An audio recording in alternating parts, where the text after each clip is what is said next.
Bonjour fidèles téléspectateurs, vous qui avez l'habitude de nous suivre, nous vous disons bonjour une fois de plus. C'est un réel plaisir de vous retrouver. Aujourd'hui nous sommes là pour s'entretenir avec le ministre délégué en charge du Congolais de l'étranger. Lui, il s'appelle Emmanuel Ilunga.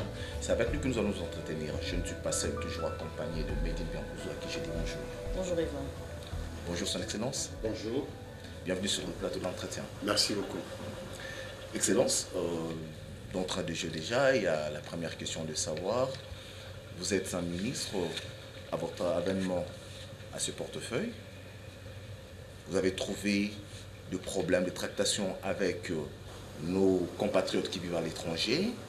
Ces problèmes sont liés entre nos dirigeants politiques et eux. Alors la question est de savoir, Excellence, quelle est la solution que vous pouvez apporter pour pallier ou faire face à cette situation qui persiste toujours? Très bien.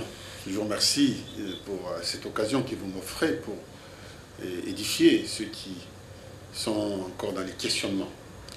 Et je remercie le bon Dieu, bien entendu, parce que sans sa volonté, on ne serait pas là. Alors, vous savez, les problèmes de la diaspora est très complexe. Parce que, je dirais même, on n'a pas une diaspora, on a des diasporas. Parce que les Congolais qui vont à l'extérieur vont dans plusieurs directions.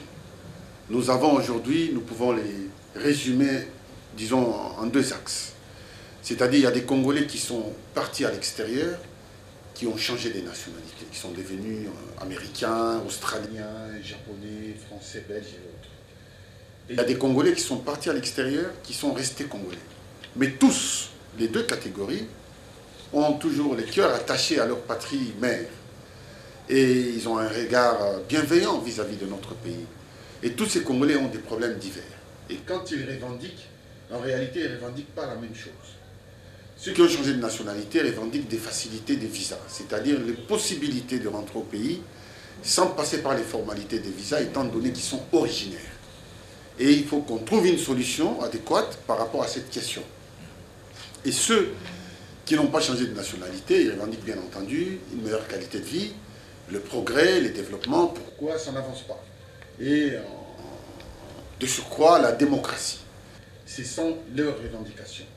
Et nous, notre rôle, c'est de répondre. Il n'y a pas de questions taboues. Hein. Moi, je n'ai pas de questions taboues, on essaie de répondre. Et je rappelle toujours à nos compatriotes, c'est mieux de revendiquer, mais aussi, c'est bien de regarder notre histoire. Notre pays, la progression que notre pays a pris depuis les époques des années 60 jusqu'à ces jours. Donc aujourd'hui, les revendications de nos compatriotes, c'est les élections, n'est-ce pas? Et nous sommes en train d'aller aux élections parce que les cadres est déjà préparé.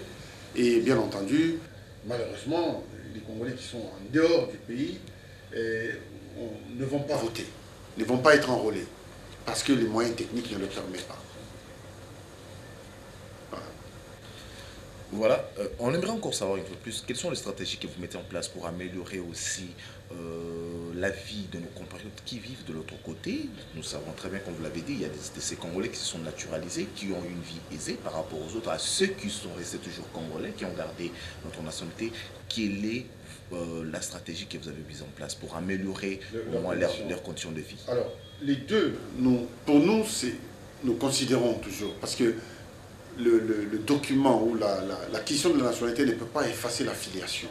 La filiation est plus forte, c'est un lien de sang qu'on ne peut pas effacer par une signature. Vous comprenez? Moi, je considère que les deux sont mes compatriotes. Alors, pour ceux qui ont changé de nationalité, on a mis en place, aujourd'hui nous sommes en discussion au Conseil des ministres pour leur octroyer une carte que nous appelons la carte Okapi, c'est une carte de séjour que nos compatriotes obtiendront depuis le pays d'accueil, là où ils sont. Et cette carte de séjour leur permettra plutôt de venir au pays sans formalité de visa. C'est-à-dire, pour eux, si c'est des Congolais qui ont épousé des Françaises, et aussi leurs conjointes, en gros, et les enfants. Et donc, si aujourd'hui ils peuvent retourner au pays, sans passer par des formalités de visa, je pense qu'ils auront déjà une grosse facilité, parce que c'est une grosse épine qu'on leur enlève dans le pied. Je prends le cas du Canada, par exemple. Nous avons notre ambassade qu'à Ottawa. Et à Ottawa, c'est à 4 heures à 5 heures de vol de Toronto. C'est à autant d'heures de vol de Edmonton. Et les Congolais qui vivent dans ces contrées-là, pour avoir le visa, sont obligés de prendre l'avion, de faire tout un voyage pour aller chercher le visa. Uniquement le visa. Uniquement le visa. Pas le voyage, mais le visa seulement. Mais uniquement les visas, parce qu'ils sont légalement considérés comme étrangers. Ils doivent aller dans notre mission diplomatique pour avoir le visa. Et nous avons réfléchi à leur place en disant, ils vont rester là où ils sont. Et je l'ai exagéré, je prends ceux qui sont en Australie, qui sont à Sydney ou à Perth. On n'a pas de mission diplomatique. Notre première mission diplomatique, c'est au Japon, à Tokyo. Soit ils viennent à Tokyo, soit souvent ils viennent jusqu'à Johannesburg. C'est à partir de Johannesburg qu'on leur donne des visas pour venir en RDC. Donc ce sont des difficultés que nous voulons enlever pour leur faciliter le retour dans leur pays d'origine et pour y investir, et de leur famille, ou bien entendu faire des voyages tout simplement. Parce que nous, même dans les cadres touristiques, ça nous fait rentrer de l'argent dans le pays. Donc c'est ce qu'on a mis en place. Pour ceux qui sont restés congolais, ils n'ont pas besoin de tout ça, parce qu'ils ont avec leur passeport congolais, ils reviennent au pays. Et les facilités que nous mettons en place, c'est des facilités douanières, par exemple. Lorsque les Congolais qui sont à l'extérieur reviennent au pays, chaque fois j'insiste dans les médias, les Congolais doivent nous contacter, parce que pour beaucoup, ils ne connaissent pas leurs droits. Ils ne connaissent pas qu'ils ont des droits. Et ils pleurent tous qu'il y a des tracasseries. Ce ne sont pas des tracasseries, ce sont des règles qui sont fixées. Bien entendu, il y a quelques tracasseries, mais dans la réalité, en grande partie, c'est des règles. Il faut qu'ils viennent s'informer aux affaires étrangères. Parce qu'ils ont un bureau dédié à ça. On va les accompagner. S'ils ont des marchandises en douane, on va identifier quelqu'un, on va nommer une personne pour les accompagner et leur faciliter l'intégration dans le pays. Les structures sont là. Encore qu'il faut qu'ils nous contactent. Vous savez, c'est difficile de m'adresser à... Ils sont 16 millions à peu près, y compris ceux qui ont changé de nationalité. Donc ce n'est pas... En plus, ils sont répartis dans le monde de manière inégale. Donc on ne peut pas s'adresser à une seule personne. C'est à eux de s'informer, de s'adresser au ministère des Affaires étrangères à travers nos missions diplomatiques. Et moi, j'ai toujours été présent pour répondre aux questions qui me sont posées. Moi, chez moi, il n'y a pas de questions tabou. Je suis prêt à répondre, favorablement ou défavorablement, mais en tout cas répondre. Apparemment, nous voyons, vous focalisez plus pour ceux qui sont à l'Europe. Dans les pays africains, il y a aussi des Congolais. Très bien. Nous avons mis en place, bon, je pense que avec l'aide des dieux, d'ici le mois d'août, tout au plus tard en septembre, les 2 projets vont passer en Conseil des ministres et vont être adoptés. Il y a une banque que nous sommes en train de créer, tout est terminé. Les plaquettes, les statuts, les règlements d'ordre intérieur, nous avons déjà tout fait. Nous avons travaillé avec la Banque mondiale, la BAD, la BRIC. Et donc, les actionnaires des références, comme on les appelle, sont déjà présents. Mais la balle est dans notre camp. Ce n'est pas moi, à mon niveau, en tant que ministre délégué, j'ai un chef qui est le Premier ministre et le chef de gouvernement. Et donc, maintenant, je vais soumettre ça au gouvernement, c'est au gouvernement de voter. Alors, la banque, elle va faciliter les investissements pour nos compatriotes qui sont dehors, qui sont en Afrique du Sud ou dans les pays limitrophes. Lorsqu'ils veulent faire des transactions, ils auront déjà une banque qui est dédiée et qui peuvent leur faciliter ces transactions. Ça, c'est un. Et puis, des deux, quand ils rentrent au pays, ils auront une mesure, je dirais, d'incitation qui sera favorable pour leurs investissements, notamment à travers l'ANAPI, le FPI. Et il faut absolument, c'est-à-dire la voie choisie, la mieux, c'est les affaires étrangères. De venir s'informer au ministère des Affaires étrangères et nous leur donnerons toutes les clés possibles pour réussir leur mission d'investissement ou d'intégration. Voilà. Donc nous sommes là pour eux et s'ils s'informent, nous leur donnerons des informations et même nous leur donnerons un appui logistique pour qu'ils puissent avancer et faciliter leur intégration dans le pays. Nous avons, les statistiques sont, parce qu'il y a, chaque fois il y a de l'immigration. Moi j'avais demandé à nos missions diplomatiques dans le monde de me donner les statistiques d'abord carcérales je voulais savoir combien de Congolais sont dans les prisons. Parce que j'avais fait beaucoup de voyages dans différents pays où ma première démarche, c'est d'aller dans les prisons voir mes compatriotes. Donc, aider certains à avoir des avocats, certains à les sortir s'ils sont injustement arrêtés. C'est ce que j'ai fait en Zambie, Namibie, à gauche, à droite, en Égypte et partout. Et aujourd'hui, les statistiques sont plus ou moins fiables. C'est-à-dire, c'est des statistiques approximatives.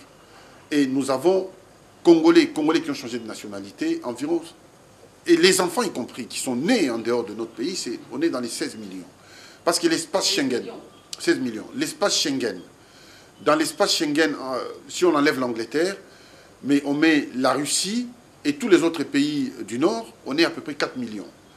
Mais vous savez que par famille, nous les Congolais, nous sommes à peu près 2 ou 3 par famille, voire même 4, voire plus. C'est pour ça, les statistiques, on a essayé d'aller plus haut en mettant 16 millions. Peut-être on est moins, ou si on est moins, en tout cas, on ne va pas aller en deçà des 14 millions. Et si on est plus, on peut aller dans les 16-17 millions de Congolais qui sont répartis dans le monde. Parce qu'on est répartis de manière inégale. Aux États-Unis, on est nombreux. Au Canada, on est nombreux. Dans l'espace européen, on occupe bien l'espace. En Australie, je sais que les dernières statistiques que j'ai eues, c'est à peu près 900 000. Mais 900 000 adultes. Et si on met les enfants qui sont nés, et les conjoints ou conjointes, donc on peut dépasser très, très rapidement les chiffres. Peut-être en ce moment, c'est déjà dépassé avec les jeux de DVD. Voilà, il y a tout le temps l'immigration. Le monde est devenu un village où les distances ne sont plus des obstacles. Donc les gens sont le matin à Paris, l'après-midi il est à New York. Ça voyage très rapidement. Donc on ne peut plus freiner ces mouvements qui est devenu planétaire. Notre préoccupation est beaucoup plus sur le bien-être de nos compatriotes. Nous voulons savoir, vous qui êtes le patron de ces ministères, quel est ce message que vous pouvez apporter pour que nos compatriotes qui sont de l'extérieur puissent revenir investir dans les infrastructures, surtout, pourquoi pas dans le développement durable pour l'amélioration des infrastructures de base. Déjà, il y a beaucoup de mes compatriotes qui sont en train de rentrer, qui ont créé des entreprises ici. J'en ai beaucoup qui sont partis en province. On les a accompagnés au Katanga, dans les mines notamment. Ils font de la sous-traitance. Et dans l'est de la RDC, il y en a beaucoup qu'on accompagne. Ici, il y en a beaucoup qu'on a installés vers Kingabois, qui ont mis des unités de production, des parpaings, des briques, ainsi de suite, qui sont dans le bâtiment. Nous les incitons à revenir parce que c'est leur pays. La plupart des grands pays ont été construits par la diaspora. Je prends l'Éthiopie, le cas du Mali. Les Maliens, ils ont une banque qu'on appelle la BIM. Ils sont que 4 millions, 5 millions en diaspora. Et ils ont une banque qui vaut aujourd'hui des milliards. Ils ont presque 67 agences dans le monde. Vous comprenez? Et nous avons une diaspora énorme, immense, mais nous n'avons aucune banque. Donc, nous pensons déjà à mettre ça en place. C'est déjà dans les pipelines, mais ce n'est pas une question personnelle, c'est une question collective, où on doit travailler au sein du gouvernement. Donc, j'ai mis ça en place. Maintenant, le gouvernement doit décider pour qu'on puisse avancer. Mais ce qui est certain, c'est que nos compatriotes qui sont à l'extérieur, moi-même, j'ai vécu plus de 30 ans à l'extérieur. Donc, je connais très bien leurs problèmes, je le comprends parfaitement. Et je pense que le meilleur moyen, c'est d'être avec les autorités, c'est-à-dire l'État. Parce que quand l'État vous accompagne, il vous donne toutes les facilités de la protection juridique, la protection de vos investissements. Et donc, tout ça, vous ne pourrez l'avoir qu'avec l'État. Et la plupart, ou certains de nos compatriotes préfèrent passer par des voies détournées pour sortir leurs marchandises au moindre coût, sans qu'il y ait des factures. Alors quand vous faites ça, il est difficile de vous protéger, parce que quand vous amenez vos matériels ou une usine, et vous avez utilisé des moyens détournés, comment on peut protéger? On ne peut pas. Donc vous nous coupez un bras. Voilà. Justement, c'est pour ça que je me suis adressé 40 000 fois, je me suis époumoné à dire à mes compatriotes, tous ceux qui veulent venir au Congo, vous avez nos ambassades, nos missions diplomatiques. Si dans les pays des résidences où vous êtes, il n'y a pas de missions diplomatiques, veuillez contacter le ministère des Affaires étrangères. Ils peuvent nous contacter, il y a un site internet. Donc ils peuvent aller au site du ministère des Affaires étrangères pour avoir les informations nécessaires avant de venir au pays. Comme ça, en venant, nous avons déjà désigné une personne pour les accueillir, les intégrer et protéger leurs investissements. Donc nous, en tant qu'État, on ne peut qu'inciter nos enfants à revenir dans le pays. C'est notre rôle. Mais nous ne pouvons pas agir à leur place. C'est à eux d'agir. C'est notre pays à tous. C'est mon pays, mais c'est leur pays aussi. Et donc notre bonheur à tous, c'est de voir ces pays émerger et aller de l'avant. Or, pour que les pays émergent, il faut une nouvelle conscience. C'est ainsi même, pour revenir à une phrase, je vais paraphraser les chefs de l'État, le président Joseph Kabila, lorsqu'on lui posera la question par un journaliste, quel est son regret le plus profond? Il dit, moi je regrette de n'avoir pas changé l'homme congolais. En fait, en réalité, c'est de n'avoir pas réussi à mettre une nouvelle conscience. On peut donner des milliards, on peut donner des développements comme vous voulez. Mais s'il n'y a pas une nouvelle conscience, tout ça va tomber en ruine. Parce que lorsque les Belges sont partis, ils nous ont laissé des infrastructures. Ils nous ont laissé des moyens dans nos banques partout. Mais comme il n'y avait pas une conscience pour assurer les suivis, eh bien, tout est tombé en ruine. Et le rôle maintenant du chef de l'État, c'est de donner une nouvelle conscience. Comme, je paraphrase encore le Christ. Le Christ est venu, quand il dit « je viens sauver », il ne vient pas vous donner à manger, non. Il vient vous donner une nouvelle conscience pour que l'être humain qui était le vieil homme qui habitait chacun puisse disparaître et laisser la place au nouvel homme qui, lui, a une conscience et peut aller de l'avant et construire un monde raffiné. Excellence, oui. Construire un monde raffiné. Vous savez que les Congolais se créent déjà un blocage dans la tête, pas parce qu'ils savent que dans les années antérieures, ils ont eu des complications pour chercher à investir ici. Il y a certains d'eux qui sont venus investir ici, mais ils se sont retrouvés peut-être par terre. Pourquoi? Parce qu'il y a eu un pillage, il y a eu ceci. Ils se sont dit, on ne peut plus aller investir au pays. C'est vrai. Bon, malheureusement, ce que vous dites est vrai, mais nous sommes un jeune État. Nous sommes en train de construire une autre conscience et notre économie et notre manière de faire. Tout ça, ça fait partie. Quand vous regardez l'histoire des grands pays, ils sont passés également par là. Malheureusement, je ne peux pas applaudir un pillage, mais ça, c'est compliqué. Mais simplement, l'État est là pour les entendre, les écouter, éventuellement les indemniser. C'est notre rôle. S'ils remplissent les conditions, eh bien, l'État va jouer son rôle, c'est les indemniser, mais les aider à s'intégrer. Tous ceux qui veulent venir, ils ont de la place dans notre pays. Nous mettons tout en œuvre pour garantir la sécurité, pour faire la confiance aux investisseurs de manière à ce que leurs investissements puissent aujourd'hui produire des effets. On voit, il y a quand même des gens qui viennent investir ici. En dehors des Indiens, il y a des Congolais d'origine qui investissent et qui ont les moyens, qui sont en train de progresser. Je crois qu'il faut prendre un peu des risques parce que nous ne sommes pas un pays comme la France, les États-Unis, déjà développés avec toutes les structures, les trains, les métros, les tramways. Non, nous n'avons pas tout ça. Et tout cela, nous devons, nous, les construire. Ça se trouve dans notre tête. C'est à nous de les mettre en route. C'est ça, mais on les fera ensemble. Si les gens sont hésitants, ils attendent que les autres fassent à leur place, ce serait très dommage. Quelle est votre approche à ces Congolais-là? Qu'est-ce que vous faites comme lecture? Par rapport à... Très bien. Alors, vous devez savoir une chose, c'est que il y a la majorité silencieuse. Je prends le cas de l'Europe et de l'Amérique. Et il y a une minorité agissante. Si vous regardez même sur la toile, les réseaux sociaux, c'est les mêmes qui reviennent sans cesse, qui revendiquent, c'est les mêmes personnes, les mêmes visages qui revendiquent. Mais ils ont érigé en métier la revendication. Est devenu un métier à part entière. C'est-à-dire toute leur vie, parce que certaines personnes... Nous, on est arrivés dans les années 80 en Europe, on les a trouvés en Europe, ils n'ont pas pu aller ni à l'université ni à l'école, et on est parti de l'Europe, j'ai quitté l'Europe, je suis revenu au pays, je les ai laissés en Europe, ils sont toujours en train de revendiquer. À l'époque de Mobutu, ils revendiquaient, le père Kabila, il arrive, il revendique, le fils arrive, il revendique. Donc, c'est un métier, c'est tout un métier. C'est leur façon de vivre. Mais ceci dit, je ne peux pas dire que tout va bien. Non, c'est mentir. Je ne peux pas dire ça. Mais nous sommes en train de construire quelque chose. Parce que le pays était complètement détruit. Nous avons connu des moments de guerre dans l'est de la RDC. Et tous les moyens de l'État, les efforts de l'État ont été concentrés pour protéger nos frontières. Et quand vous êtes en période de guerre, vous n'avez pas le temps de construire autre chose. Prenez l'Europe. Entre 1940, quand Hitler Adolphe les a attaqués, qu'est-ce qu'ils ont construit? Rien du tout. Ils ont eu besoin du plan Marshall. Sinon, l'Europe serait encore sous-développée, plus que nous aujourd'hui. Heureusement que les Américains sont venus au secours. Les Américains n'ont pas posé des questions de sécurité en leur disant « Bon, d'abord, vous les Européens, mettez vos frontières en sécurité, faites la démocratie pour ça, ça, ça. » Non. À l'époque, en Espagne, c'était la dictature, c'était Franco. En Italie, pareil.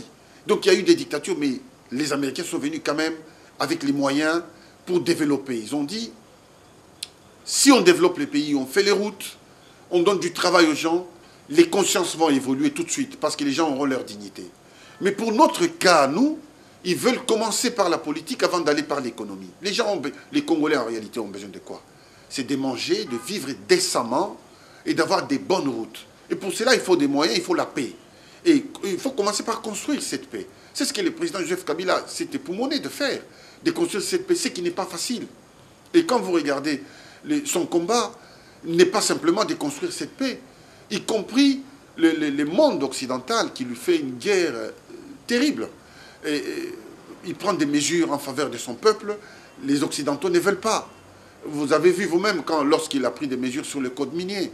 Le code minier qui existait date depuis 2002, à l'époque de 1+4. C'était un code minier, comme on appelle un contrat léonin, qui est en totale défaveur pour la RDC, pour vous, pour moi, pour nos enfants. Et les miniers ont écrit, ils ont menacé les chefs d'État. Vous êtes au courant, j'ai les courriers ici, 4 pages. 1, 2, 3, 4, 5 pages. C'est les miniers qui ont écrit. Si vous lisez ce qu'ils ont écrit, c'est choquant pour nos compatriotes. Le Parlement congolais vote des lois et on doit promulguer. Les miniers, 7 ou 8 personnes disent non, vous ne pouvez pas faire ça parce que nos intérêts ne sont pas garantis. Vous vous imaginez dans quel monde nous sommes? Est-ce qu'ils peuvent faire ça chez eux? Nous sommes un pays souverain. Lorsque nos intérêts sont à mal, quand ils disent, par exemple ici, nous sommes particulièrement préoccupés par le fait que nous n'avons pas été en mesure de vous rencontrer, vous. Ça, il parle du chef de l'État. Et puis, notre ministre des tutelles, pour discuter et débattre d'une solution mutuellement bénéfique aux questions qui, selon nous, revêt une importance capitale en ce qui concerne l'application de la loi de 2018 récemment promulguée. Ça, c'est les étrangers. Et donc, le président, quand il prend des décisions comme ça, c'est en faveur de qui? Si ce n'était pas en faveur des Congolais, si c'était un président qui n'aimait pas ses pays, qui n'était pas conscient de son pays, il pouvait dire, écoute, donnez-moi des milliards, j'ai fermé les yeux, je vous donne tout ce que vous voulez. Alors, il faut que nos compatriotes se mettent à sa place. C'est trop facile de critiquer, mais c'est difficile d'agir. Vous savez, les Français disent, la critique est facile, mais c'est l'art qui est très difficile. Alors, quand je peux vous prendre un autre passage, moi personnellement qui m'a choqué, quand il dit l'importance ainsi que le mécanisme approprié pour traiter des droits acquis. Quand les miniers parlent des droits acquis, c'est, mettons, le cobalt aujourd'hui, il est à 90 000 $ la tonne. Hein? 90 000 $ la tonne. À l'époque, il était à 25 000 $. Et la RDC prenait à peu près 2 000 $. Les droits acquis, c'est que même si le cobalt est à 200 000 $, vous devez continuer à percevoir 2 000 $. C'est pas sérieux. C'est pas sérieux. Vous comprenez? Et le chef d'État a pris des mesures pour que les Congos puissent gagner. Je veux vous lire encore un autre passage. Parce qu'il faut transmettre l'histoire fidèlement telle qu'elle est à nos compatriotes pour qu'ils comprennent. Parce que les gens ne connaissent pas Joseph Kabila. Beaucoup l'ont combattu, qui sont avec nous au gouvernement. Moi aussi, mais aujourd'hui, quand vous vous approchez, vous discutez avec l'homme, vous allez comprendre très, très vite qui est Joseph Kabila. Et à ce moment-là, même les jugements que vous avez vis-à-vis de lui, vous allez modérer votre jugement. Alors, quand il dit, ça c'est les investisseurs, ils disent en tant qu'un des groupes d'investisseurs les plus importants et les plus engagés en République démocratique du Congo, nous restons déterminés à trouver une solution mutuellement bénéfique à nos préoccupations. Il faut bien comprendre les phrases. Hein. Nous restons déterminés. Ça veut dire par tous les moyens. Et si la population congolaise, dans son ensemble, ne soutient pas les chefs de l'État, vous affaiblissez le pays. Ce n'est pas l'homme qu'on affaiblit, c'est le pays. Parce que la décision que le gouvernement, les chefs de l'État a pris sur le code minier implique les générations et des générations. C'est sur l'ensemble de la RDC, que ce soit le cobalt, le coltan, le cuivre, le diamant, c'est sur l'ensemble. Et c'est les Congos qui vont gagner. C'est nos enfants qui auront des écoles, c'est nos enfants qui auront des hôpitaux. Et donc les gens se battent contre un homme, alors que cet homme, lui, se bat contre un système. Vous voyez que le combat même contre lui, il est complètement biaisé. Lui, il se bat contre un système qui a servi, qui a avili la population, mais la population ne comprend pas. Il se bat contre lui. On est comme à l'époque où le Christ, on doit le crucifier. On demande qui on laisse, on dit on laisse Barabbas. on laisse un criminel, mais l'innocent, on dit il faut les tuer. C'est Jésus qu'on doit tuer, alors que le criminel est à côté. Nous sommes exactement dans le même schéma. Alors il faut que les Congolais se réveillent, qu'ils prennent conscience que leur pays est en guerre. Pas en guerre en train de tirer des gens, mais est en guerre parce qu'on ne veut pas que les Congolais se mettent debout. On ne veut pas. Aucune personne, aucun État ne veut que le Congo se mette debout. Quand les Occidentaux se battent comme un chef d'État, contre un chef d'État africain, posez-vous des questions. Généralement, ils aiment les dictateurs. S'ils se battent contre un chef d'État, c'est que ces chefs d'État ne servent pas leurs intérêts. Et Joseph Kabila sert les intérêts de nos compatriotes. Je vais vous donner 3 mesures simples. Il y a le code minier, le port en eau profonde. Vous savez que nous avons un pays qui fait 2 345 000 km², mais qui n'a aucune sortie, à part Mwanda, une toute petite sortie. Mais c'est fait volontairement, pour nous enclaver. Et toutes nos marchandises sortent soit par la Zambie, à travers le port Lobito en Angola, Dar es Salaam, port Elisabeth ou Alice Bay en Namibie. Et quand nous envoyons des marchandises, non seulement ils nous contrôlent, ils savent qu'est-ce que nous avons envoyé, les taxes et combien nous allons gagner.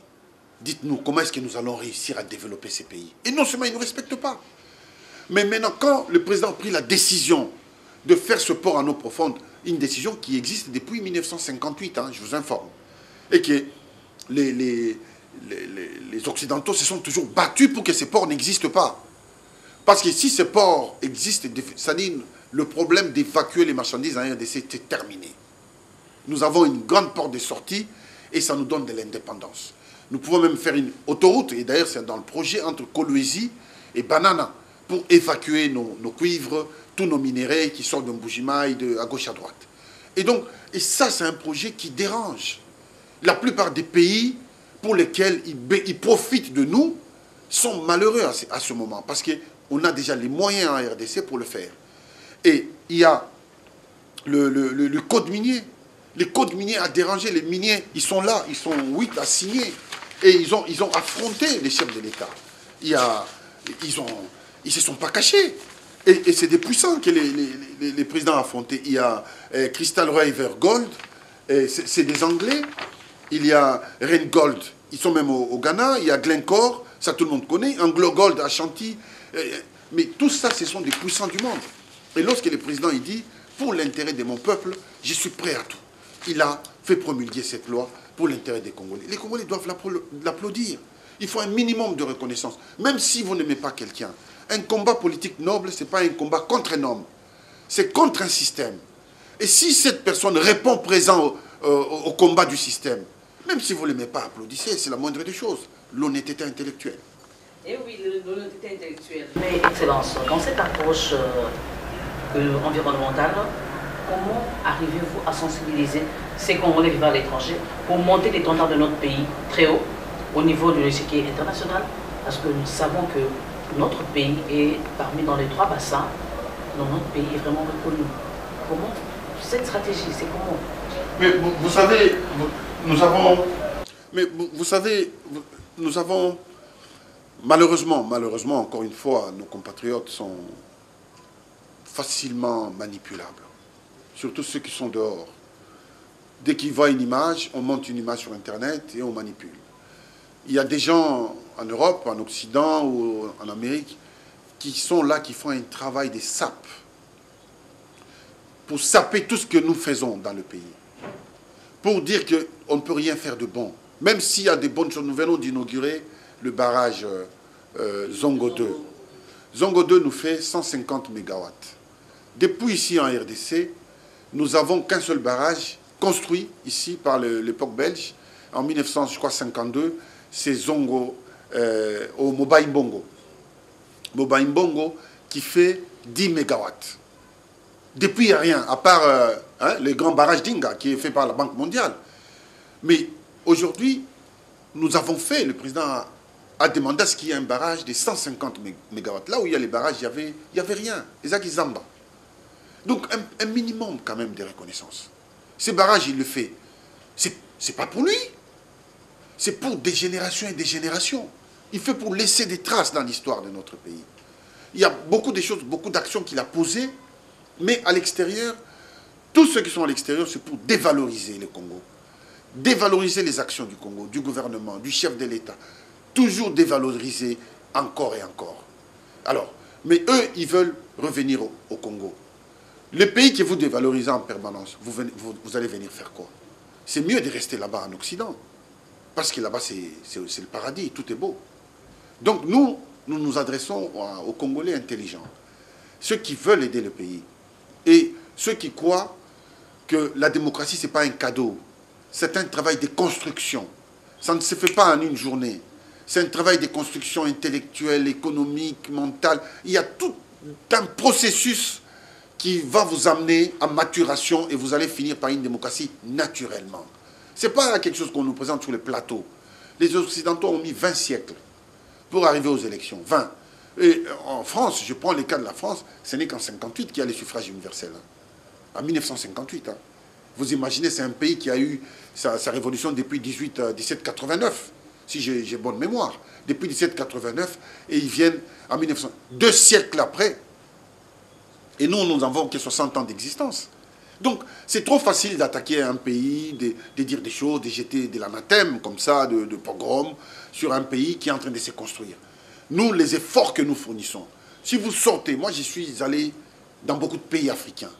Nous sommes très loin par rapport aux pays africains, en termes même de développement. Nous sommes très loin. Mais personne ne veut reconnaître, on ne veut pas valoriser. On veut nous dévaloriser pour nous diminuer mentalement.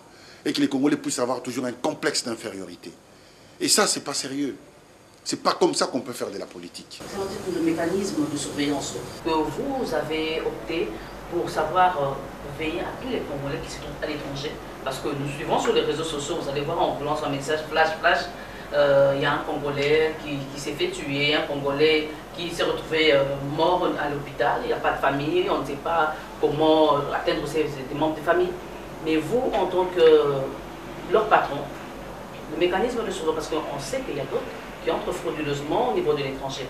Alors, nous demandons à nos compatriotes, la moindre des choses, d'abord, quand vous allez à l'étranger, c'est de vous inscrire à l'ambassade, d'avoir une carte consulaire. Moi, quand je suis allé faire mes études en France, la première des premières démarches, je suis allé dans notre mission diplomatique, je me suis inscrit, j'ai eu ma carte consulaire pour dire j'habite à tel endroit. C'est ça la première démarche, pour qu'on puisse vous identifier facilement. Effectivement, il nous arrive des fois qu'on nous dise il y a des Congolais par-ci en prison. Une fois, on m'a appelé en urgence, je suis parti à Lusaka. On dit il y a 157 Congolais en prison qui sont maltraités. Ok, je suis parti à Lusaka pour aller, je suis allé à la prison centrale de Lusaka. J'ai demandé de me sortir les 150 Congolais qui étaient répartis sur 2 prisons. Donc on m'a sorti à peu près une 60aine de personnes. Mais j'étais avec la DGM, donc notre service d'immigration, pour identifier qui sont Congolais et qui ne sont pas Congolais. Sur le nombre qu'on m'a sorti, il n'y avait que 17 Congolais. Pour la plupart, c'était des étrangers qui ont frauduleusement pris nos documents et ils se font passer pour des Congolais ou qui ne les sont pas. Et dans les hôpitaux? Dans les hôpitaux, mêmement, mais ce que j'ai vu dans les hôpitaux, pour la plupart, c'était des Congolais. Je suis allé les voir en Égypte, j'ai vu des Congolais qui étaient malades, qui étaient totalement en détresse. Donc on a fait le nécessaire pour rapatrier. Malheureusement, celui qu'on voulait rapatrier est décédé, mais on a rapatrié le corps. Son Excellence, ça c'est une question d'actualité. Vous le savez très bien, cette question-là. Vous avez y à lutter pendant trop longtemps pour que nos compatriotes s'enrôlent et votent. Parce que en 2006, ils n'ont pas voté, 2011 également aussi. Mais, à notre plus grande surprise, vous et nous, peut-être vous étiez au courant, il y a cette nouvelle qui apparaît, qui tombe comme un cheveu dans la soupe. Nos compatriotes ne vont pas s'enrôler et ne vont pas voter. Oui. Une lecture en ayant appris cette nouvelle. Personnellement, votre lecture. Très bien. Vous savez, lorsque le calendrier électoral est sorti, j'ai eu beaucoup de séances de travail avec le président de la CENI, Corneille Nangaa. Je lui ai dit que nous allons avoir beaucoup de difficultés. Moi, je pressentais les difficultés d'enrôler nos compatriotes à l'extérieur parce qu'ils sont répartis dans le monde de manière inégale. Notre difficulté majeure réside dans le fait que la loi, elle est exhaustive. Et la loi serait discriminatoire, on allait le faire. Parce qu'on allait désigner une partie des Congolais, au moins ne serait-ce que symboliquement. Mais la loi, elle est exhaustive. Elle dit, on doit enrôler les Congolais qui sont dehors. C'est-à-dire, les Congolais qui sont au Togo, on doit aller les enrôler. Les Congolais qui sont à Malawi, partout dans les presque 180 pays dans le monde, On doit y aller. Avec quels moyens? Avec quelle logistique? Il y a des pays où nous n'avons pas de missions diplomatiques. En Indonésie, par exemple, Singapour. Donc, comment nous allons faire? Bon, au moment où on est en train de confectionner cette loi, je pense qu'ils n'ont pas pris en compte certains paramètres qui viennent nous sauter aux yeux comme ça aujourd'hui. Au moment où il faut qu'on l'applique maintenant, on se rend compte que la loi est un peu en panne. Elle va s'appliquer difficilement. Sinon, il faut une tonne d'argent, des milliards, pour pouvoir le faire et mobiliser beaucoup de nos compatriotes. Et le timing est court. Si on peut le faire, je ne dis pas que c'est impossible. Ça peut se faire, mais il faut nous donner au moins 1 année et demie, 2 ans. Qui va accepter de nous donner 1 année et demie, 2 ans? On va nous taxer encore de glisser, de vouloir glisser. Or, nous voulons absolument aller aux élections le 23 décembre. Ces Congolais voulaient bien voter, voulaient bien s'enrôler pour voter. Oui. Et vous leur avez donné espoir. Oui. Il y a eu même ceux qui souscrivaient sur les réseaux sociaux, qui étaient contents, qui vous félicitaient même. Et là, du coup, vous le poignardez dans le dos, c'est possible. Non, non, moi j'ai le courage. Vous savez, il y a une chose dans la vie qu'il faut avoir, il ne faut pas avoir froid aux yeux. Lorsque les choses ne vont pas, il faut dire. Vous voyez, la vérité, on dit... Pourquoi ne l'avoir pas dit si tôt? Vous avez attendu non, parce que lorsqu'on... Non, les dire aussitôt, c'est trop vite aller en besogne. Il faut déjà qu'il y ait une commission. J'ai mis des commissions en place. J'ai réuni la société civile. Et il fallait que tout le monde puisse voir les choses de la même manière. Ce n'est pas une dictature où j'ai dit, voilà, c'est pas comme ça, je change. Non. Aujourd'hui, il y a peut-être une mesure où les Congolais qui veulent encore s'enrôler, nous pouvons ouvrir un bureau de vote, d'enrôlement. Ils peuvent venir exceptionnellement s'enrôler ici, à Kinshasa, pour ceux qui veulent et qui veulent se présenter comme candidats. Ils peuvent venir. Je suis en train de discuter avec la CENI par rapport à ces sujets. Mais dire qu'on doit aller à l'extérieur, on n'a pas la capacité de déployer autant de monde à l'extérieur. Il faut surveiller le vote, il faut protéger les agents de la CENI, parce que, vous savez, il y a aussi de la violence de l'autre côté en Europe, il y a de la violence. Donc il faut pallier à tout ça. Alors, face à toutes ces difficultés qui sont presque nouvelles, nous disons, nous allons faire un moratoire. Nous disons, pour toiletter la loi et la faire de manière à ce que peut-être prochainement qu'elle soit discriminatoire, peut-être en disant, dans un pays où il y a peut-être 10 000 Congolais, il y aura de vote. Où il y a moins, il n'y aura pas. On peut aussi trouver une réponse à ça. Certains pays l'ont fait. Hein. Là où il y a, par exemple, je prends les cas des Maliens. Là où il y a 2 Maliens, ils n'y vont pas. Leur loi leur permet d'aller là où ils sont concentrés à l'extérieur. Donc nous allons toiletter la loi pour aller... Et le Parlement a été saisi par des parlementaires. Tout à l'heure, vous venez de dire que vous êtes pour parler avec la CENI pour voir si nos compatriotes qui sont de l'autre côté peuvent venir ici pour s'enrôler. Mais nous voulons savoir, est-ce que cet engagement avec la CENI est-elle ferme? Ça sera faisable. Je peux garantir ici que ça sera faisable. S'ils reviennent au pays, ils viennent aux affaires étrangères, on va trouver une solution, ils seront enrôlés. Ça sera faisable. Parce que ça, c'est à notre portée. Donc c'est faisable. J'aimerais savoir un peu la carte au Capi. Oui. Les Congolais qui vont à l'étranger veulent l'obtenir gratuitement, ou bien c'est moyen, il faut payer quelque chose. Et avec cette carte-là, ils peuvent aller présenter ça au niveau de la CENI et obtenir leur carte d'électeur. Alors, la carte au Capi, l'État n'a pas les moyens de la faire obtenir gratuitement. Parce que le processus pour l'obtenir est très complexe. C'est le même processus pour obtenir un passeport. C'est-à-dire, il y a une société qui va installer ses appareils partout où il y a nos missions diplomatiques. Et pour la société qui fait nos passeports, Semlex a investi 222 millions pour pouvoir avoir ces appareils. Qui, quand on capture quelqu'un à Paris, on a les données biométriques ici. Les données biométriques doivent être protégées. Vous savez, c'est l'identité de la personne. Donc il y a cette partie de la protection, il y a toute une logistique qu'il faut mettre en place et beaucoup d'investissements. Donc la carte sera payante. Et elle sera payante. C'est une carte de séjour pour les Congolais qui ont changé de nationalité. Donc avec ça, ils peuvent aller par la CENI parce qu'ils sont résidents. Chez nous, c'est une seule nationalité. On n'accepte pas pour le moment la double nationalité. Et donc, ils ne peuvent pas voter, eux, parce qu'ils ont changé de nationalité. Mais ceux qui n'ont pas changé de nationalité n'ont pas besoin de la carte au Capi. Ils n'ont pas changé de nationalité, mais pourquoi vous leur avez donné comment on appelle, ce pouvoir-là d'avoir la carte au Capi? Non, eux n'ont pas besoin. C'est pour ça que j'ai défini 2 types de Congolais. Ceux qui ont changé de nationalité ont droit à la carte au Capi. Parce qu'ils sont étrangers, ils ont droit à la carte de séjour. Ceux qui n'ont pas changé n'ont pas besoin. Ils viennent au Congo avec leur passeport congolais, c'est tout. Ils rentrent dans son pays. il va faire quoi avec sa carte de séjour? Il n'en a pas besoin. Excellence, nous recevons sur 2 casquettes. Maintenant, je vous enlève un peu haute tête casquette de ministre. Nous parlons à M.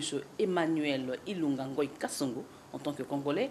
58 ans après l'indépendance, notre pays, le Congolais, a-t-il atteint la maturité ou il tend vers atteindre la maturité? Vous savez, oui, nous sommes, d'emblée, je vous dirais, nous sommes en voie d'atteindre la maturité. Vous savez, quelquefois, les meilleurs architectes au monde, lorsqu'ils veulent construire, quand ils arrivent sur un ruine, hein, sur des ruines plutôt, et ils détruisent tout. Ils refont le plan pour construire quelque chose de beau. C'est comme ça. Et notre pays a traversé des moments, des turbulences énormes. Il y a eu beaucoup de sang coulé, il y a eu des guerres, nous avons connu beaucoup de turbulences, jusqu'à avoir 1+4 dans notre pays, juste rien que pour avoir la paix. Ça veut dire, c'est un chemin vers la maturité, parce que sinon on n'allait pas avoir les 1+4. Notre pays était pratiquement divisé. Si nous nous sommes mis d'accord pour qu'il y ait 1+4, c'est que chacun a accepté un peu de céder de soi pour l'intérêt commun. Aujourd'hui, nous avons notre pays en entier avec toutes ses frontières. Bon, grâce à Dieu, merci. Et donc, je peux dire, même 58 ans après, nous sommes sur la voie de la maturation. Nous sommes en maturité. Parce qu'aujourd'hui, il y a une nouvelle classe politique qui est en train de venir, avec de nouvelles idées, avec une autre façon de faire les choses. C'est comme ça. L'histoire faisant, je pense que j'ai beaucoup d'espoir pour ces pays, pour l'avenir. J'ai énormément de l'espoir. Et je sais que nous allons émerger et parler d'égal à égal avec les grandes puissances de demain. Ok, je vous remets votre casquette de ministre. J'aimerais assez que vous puissiez retirer votre tiroir pour faire sortir ces projets de la banque. Nous voulons savoir où en êtes-vous avec ces projets de la banque. Alors, c'est long. Vous savez, parce que je devais collecter 30 millions. Je vous dis la vérité, 30 millions de dollars. J'ai besoin de ça. Si vous pouvez me prêter, je ne dirai pas non. Voilà. J'ai besoin de 30 millions de dollars. Et les 30 millions, c'est le capital de la banque. Et donc, comme je ne peux pas les avoir tout de suite, je dois faire une souscription. Mais avant d'arriver à la souscription, il faut que je définisse pour que les personnes qui vont souscrire puissent avoir confiance. Il dit, je lui donne l'argent, mais qu'est-ce qui me garantit? Je dois avoir des actionnaires de référence. Et toutes mes discussions avec les actionnaires de référence ont pris du temps. Parce que pour avoir la discussion avec la Banque mondiale, il faut écrire. La lettre va à Washington. Washington vous répond. Ça peut prendre 2-3 mois. Oui, nous sommes obligés de passer par là. Aujourd'hui, nous avons presque bouclé les premiers accords avec la Banque mondiale, la BAD et la BRIC. Moi-même, je devais aller en Chine, mais compte tenu de mon calendrier, je ne suis pas allé parce que le siège, c'est là-bas. Donc, les discussions avec nos actionnaires de référence, qui sont importants, parce qu'ici, ils font partie de la banque, ils vont donner confiance à tout le monde. Ils seront comme des gendarmes de la banque. Et donc, la banque, elle est là. Elle est permanente, ce n'est pas ma banque. Nous, on n'a fait que travailler, l'État est une continuité.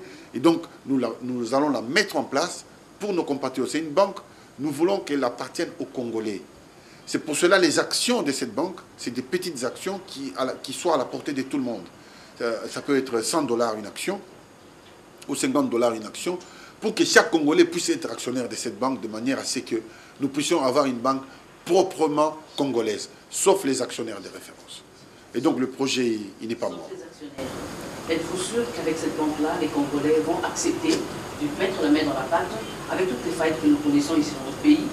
Et deuxième volet, cette banque accordera du crédit à des Congolais qui sont un peu à la baisse, mais qui ont quand même des projets d'investissement.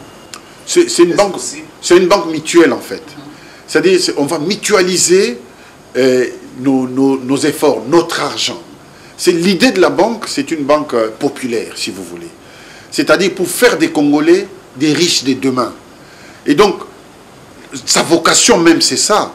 C'est de construire, par exemple, des habitats à loyer modéré, soit de les mettre en location, soit de les donner ces habitats à crédit aux Congolais qui sont à l'extérieur et qui paieront, qui achèteront ces habitats pour moderniser, n'est-ce pas, notre ville, notre pays. Ou accorder des crédits à des Congolais qui ont des projets agricoles ou avicoles ou de la pêche. Donc la banque, c'est ça sa vocation. C'est de faire des Congolais demain, parce que ce sont ces Congolais, quand ils sont riches, ils seront actionnaires de cette banque qui vont faire vivre la banque. Une banque qui n'a pas de clients ne peut pas vivre. Elle n'est pas une banque. Et aujourd'hui, la plupart des banques que nous avons n'appartiennent pas aux Congolais. Nous voulons que la banque appartienne, que ce soit une banque véritablement populaire. Qui est la maman qui vend au marché, elle vend les Ndunda ou Nguba, elle est actionnaire de la banque parce qu'elle a acheté peut-être 2 actions à $50, ça lui fait $100.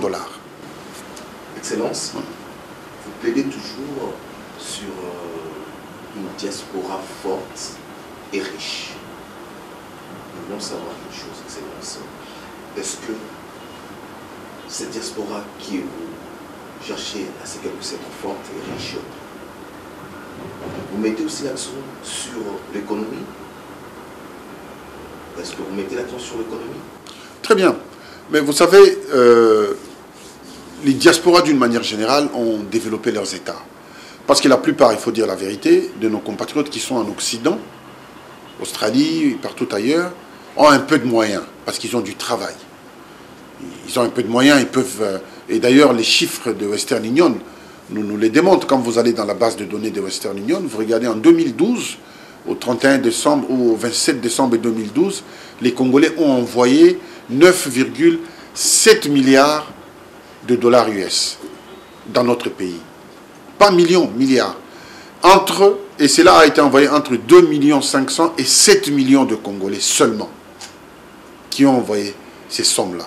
Cela veut dire que si nous arrivons à canaliser les flux financiers qui arrivent au pays, nous pouvons aider notre pays, ne serait-ce qu'à travers le frais de gestion. C'est le but de cette banque. Parce que cette banque, nos actionnaires, la discussion que nous avons eue avec certains actionnaires de référence, je ne citerai pas, c'est que nous avons exigé dans notre cahier des charges qu'ils nous fassent des représentations dans les grands pays où il y a les fortes concentrations des Congolais, pour que ces Congolais soient clients de notre banque. Vous savez, sur les 16 millions, on va aller au plus bas. On prend 9 millions de Congolais ou 10 millions qui sont clients de la banque. Si rien que en frais de gestion, parce qu'en Europe, quand vous ouvrez un compte, même ici, vous payez des frais. Vous voyez, on vous envoie un SMS, vous payez $1, et ainsi de suite. En frais de gestion, par an, on arrive à environ 400, 500 euros. Si nous, dans notre banque, nous percevons rien que ces frais de gestion, vous pouvez faire les calculs rapides. C'est 500 multiplié par les nombres des clients. Donc, rien qu'avec ça, les pays peuvent déjà commencer à respirer en termes de devises qui seront captées à la Banque centrale, qui va équilibrer notre monnaie locale, donc les francs congolais. Donc, cette banque a des implications multiples. Donc, maintenant, moi, j'ai fait mon travail, j'ai fait ma part de travail, j'ai soumis ça au gouvernement et nous sommes en train d'y travailler. Une question très rapidement pour finir cette émission. Prenons la culture. Dans la culture, nous voyons la musique. Vous savez, vous et moi, que nos musiciens ont un problème sérieux pour aller se produire à l'étranger. Excellence, vous qui êtes là, qu'est-ce que vous pouvez faire pour ces compagnies? Oui, vous savez, déjà quand je sors de mon pays, je n'ai plus aucun pouvoir. Je suis soumis aux règles des pays d'accueil. Et si ces pays d'accueil autorisent des manifestations intempestives, des interdictions, des violations des règles, c'est compliqué. Nous, en matière de diplomatie, nous ne pouvons que nous plaindre. Ce ne sont pas ces pays-là, ce sont nos compatriotes qui vivent à l'étranger qui commettent du désordre. Mais ils sont sur ces territoires, ils sont sur les territoires étrangers. Ils sont régis par les lois de ces pays. C'est ce que j'essaie de vous dire. Ils sont régis par les lois de ces pays. Et parmi ces compatriotes, vous ne savez pas qui a changé de nationalité et qui ne l'a pas changé. Parce que pour la plupart, certains qu'on arrête, on regarde dans la poche, il est français. On en sort le passeport, il est belge. Donc ils peuvent rien. On relâche tout de suite. Il est chez lui. Alors, moi, la dernière fois, j'ai même échangé avec l'ancien ambassadeur de France, je crois qu'il est déjà parti, et il m'a dit, mais hélas, c'est que chez nous, même pour nous-mêmes, il y a des manifestations, il y a la casse. Donc notre loi, notre constitution autorise. Alors, a fortiori, vous qui n'êtes pas français, vous êtes congolais, on ne peut pas tenir compte des... Voilà, il y a des règles, on contrôle, on met la police pour suivre. Mais malheureusement, si c'est au Congo, nous on agit. Au Congo, ils sont libres, ils font leurs concerts. Mais ça, vous me posez des questions à l'extérieur. Et ça, c'est les pays d'accueil. C'est plus dans notre juridiction, c'est plus dans notre pouvoir. Je ne peux pas mobiliser la police belge pour dire, allez surveiller les concerts. J'ai aucun droit là-dessus. Vous comprenez? Ça, c'est les autorités belges qui doivent le faire. S'ils ne le font pas, nous, on ne peut que se plaindre et écrire et puis contester, dire notre mécontentement. Mais essayer de le faire élégamment. En 30 secondes, votre mot de la fin, Excellence. Moi, je voudrais tout simplement, le mot de la fin, m'adresser à tous mes compatriotes, qu'ils soient de la diaspora comme à l'intérieur du pays. Je voudrais qu'ils regardent sans émotion, qu'ils analysent toutes les actions que le président Joseph Kabila a menées dans ces pays. Je peux prendre le dernier bâtiment que nous avons inauguré, là où il y a le ministère de l'Intérieur. Je prends le port de Banana, je prends l'aéroport qu'on est en train de construire, qui est déjà en construction. Je prends la route entre Ngandajika et Kolwezi, qui va s'achever bientôt. Je prends l'Équateur, quand tu quittes Guémena, tu vas vers Zongo, à la frontière avec Centrafrique. Il y avait un problème de pont, les gens prenaient des bacs. Joseph Kabila a fait. Quand vous allez à l'intérieur, vous voyez beaucoup de choses et d'avancées qui sont faites. Et donc, je voudrais que les gens jugent, pas par émotion. Il fut une époque ici dans ces pays, les anti-valeurs étaient glorifiées. Ibandambo, Tikandambo. C'était par les autorités de l'époque dans ces pays. À une époque où les autorités ne respectaient plus le mariage. Vous trouviez des autorités qui prenaient les femmes de leurs ministres, les femmes de leurs travailleurs. Aujourd'hui, ça n'existe pas.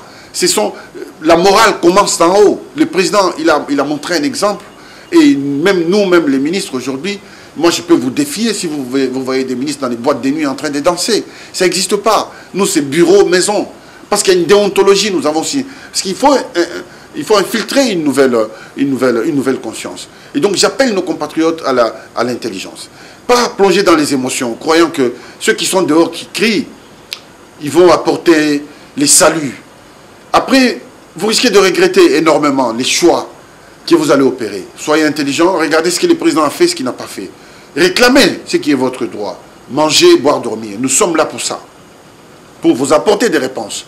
Vous avez droit. Mais pas critiquer injustement le président. Il a besoin de votre soutien. Il a besoin de votre soutien parce que les décisions qu'il prend, ce sont des très grandes décisions qui ont des implications sur l'avenir de ces pays, sur 100 ans, 200 ans. Il ne vivra pas 200 ans. Mais s'il le fait, il le fait pour quel intérêt? C'est pour l'intérêt de nous, même des enfants qui ne sont pas nés. Et ça, c'est une réalité, ce n'est pas quelque chose que nous inventons. Donc moi, j'appelle mes compatriotes à l'esprit du patriotisme. C'est là où je voulais finir. Le patriotisme n'a pas de couleur. Le patriotisme franchit les tribus, les ethnies, franchit même la fraternité. Parce que la patrie, c'est ça qui nous met ensemble. Ce sont les grandes décisions que les chefs d'État sont en train de prendre qui vont dans ce sens-là. Et je vous remercie. Merci, Excellence, d'avoir disposé de votre temps, bien que vous êtes chargé, mais vous avez quand même accepté de nous accueillir aujourd'hui et échanger avec vous, avec tous les échanges que nous avons faits. Nous vous disons merci. Médine, je pense que nous avons fini. Merci beaucoup, Eva. Et nous remercions aussi son Excellence, malgré ses multiples occupations, mais il nous a donné accordé le temps. Merci à vous, fidèles téléspectateurs, vous qui nous suivez de partout, vous qui nous écrivez. Réagissez toujours comme vous avez l'habitude de le faire sur notre page Facebook également aussi. Et pourquoi pas sur nos numéros de WhatsApp qui est affiché sur le bas de vos écrans. Nous vous donnons rendez-vous pour le prochain numéro. Ce sera pour bientôt.